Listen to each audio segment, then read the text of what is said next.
छठ महापर्व बिहार से निकलकर पूरे विश्व में छा चुका है और खासकर यह महिलाओं का व्रत है जो अपने पुत्र के लिए रखती हैं। नमस्कार, मेरा नाम है सतीश और आप देख रहे हैं चौथा स्तंभ। वर्तमान में हम महाराजगंज जनपद के सोनौली नगर पंचायत स्थित माता चंचाई देवी मंदिर पर हैं और यहाँ पर पूरी तरीके से जो छठ घाट है वह व्रती महिलाओं का स्वागत करने के लिए सज चुका है। और यहाँ पर अभी 3 बजे के बाद से जो व्रती महिलाएं हैं उनका आना शुरू हो जाएगा।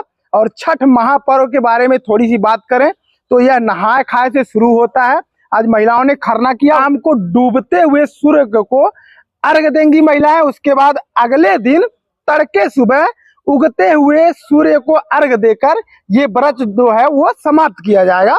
वर्तमान में हम इसी घाट पर पहुंचे हुए हैं और यहाँ पर यहाँ के सोनौली के जो चेयरमैन हैं हबीब खान वो पहुंचे हुए हैं। इसके अलावा यहाँ के अधिशासी अधिकारी जो राहुल यादव जी हैं वो पहुंचे हुए हैं।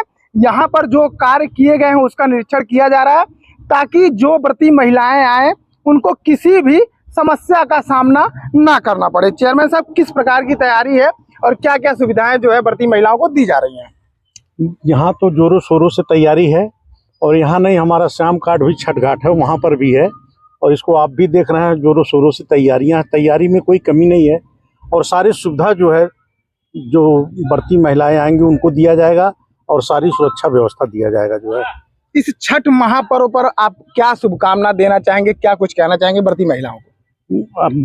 व्रती महिलाओं को जो है हार्दिक शुभकामना अपनी तरफ से देना चाहेंगे।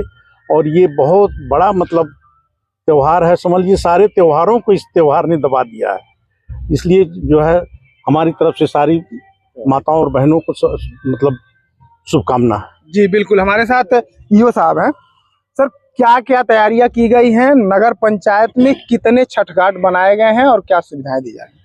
लगभग पूरे नगर पंचायत में लगभग 5 से 6 घाट हैं, जिसमें कुछ छोटे और कुछ बड़े घाट शामिल हैं।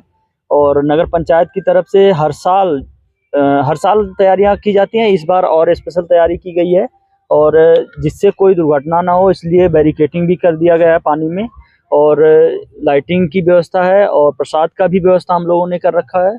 और सारे माता बहनों को हमारे तरफ से इस छठ पर्व का ढेर सारी शुभकामनाएं। सुरक्षा प्रमुख मुद्दा होता है और त्योहारों में विशेष सावधानी बरती जाती है। क्या पुलिस भी मौजूद रहेगी? प्रशासन के लोग यहाँ रहेंगे? जी, प्रशासन के लोग भी अभी आके निरीक्षण करके गए हैं और शाम में भी यहाँ पर पुलिस रहती है जिससे कोई दुर्घटना नहीं हो पाएगी। कितनी भीड़ यहाँ उमड़ती है जितने भी नगर पंचायत में छठ घाट हैं? लगभग यहाँ पर हजारों की संख्या यहाँ पर रहती है। हमारा सबसे बड़ा छठ घाट जो है श्याम घाट छठ घाट है, जिसमें लगभग 5 से 6 हजार की भीड़ लगभग रहती है। और उसके लिए पूरी तैयारी हम लोग हर साल की तरह इस बार भी पूरी तैयारी हमारी है और कोई कमी कहीं नहीं पाएंगे। बिल्कुल, हम आपको दिखाना चाहेंगे जो माता जी का स्थान है वो बन के तैयार हो चुका है। इसके अलावा तमाम जो आप देखेंगे इसको अच्छा बनाने के लिए यहाँ पर टेंट लगाए जा रहे हैं। जितनी भी सुविधा हो सकती है उतना देने की कोशिश की जा रही है ताकि जो व्रती महिलाएं हैं वहाँ यहाँ पर पहुँचे तो उनको कोई परेशानी ना हो। और यह सोनौली नगर पंचायत है और यहाँ पर जो भी चाहे प्रशासन के लोग हों चाहे चेयरमैन साहब हों, उनके द्वारा जितना भी कुछ किया जा सकता है, तमाम तरीके के झालर लगाए जा रहे हैं, टेंट लगाए जा रहे हैं। बाकी घाटों को पूरी तरीके से चकाचक कर दिया गया है, साफ सफाई की उचित व्यवस्था की गई है, लोगों को बैठने के लिए भी उचित व्यवस्था की गई है। प्रसाद के अलावा तमाम जो सुविधाएं हैं वो देने की कोशिश की जा रही है।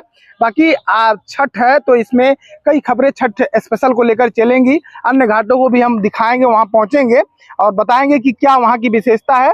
और इस खबर को लेकर आप क्या कहना चाहते हैं? हमारा कमेंट बॉक्स खुला हुआ है, उसमें आप अपनी राय रख सकते हैं।